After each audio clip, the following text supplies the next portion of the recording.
মা যে প্রাসাদ থেকে হ্যাঁ। তোমাকে আর আমাকে ডাকছে, বলছি লুকাই জন্টু তোরা কোথায়? আর তুমি কোথায় গিয়েছিলে? তোমার নাহতাম বাচ্চা বইছেই না। কেন তুমি কি করো? ওই যে আমগো মুরগি হেটা ডিম পাড়া হয় না, শরীর দুর্বল হয়ে গেছে গা।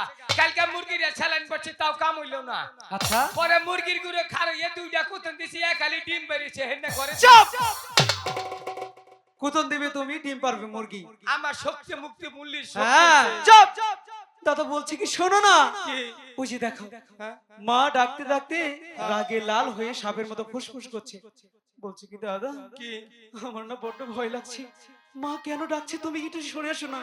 তুই মারে দিকে ডরাস? হ্যাঁ খুব বেড়া খান হইছো ওহন মারে দিকে ডরাও। ভয় পাই। আর ডরাবি না কি রে, মারে দিকে আঙ্গ বাবা ডরায়। চুপ! শুধু লবণা কথা। বলছি কি দাদা, একটু শুনে আসো না, কেন ডাকছে? কা পুরুষ হ্যাঁ মারে দিকে ডরায়। আর তুমি কি পুরুষ? সিংহ পুরুষ এই দেখ কি ভাই যাই। হ্যাঁ এ বাপটা ধর এক সপ্তাহ লাগবে তোর ধরতে। আচ্ছা ঠিক আছে, যাও সিংহ পুরুষ। আমি যাই।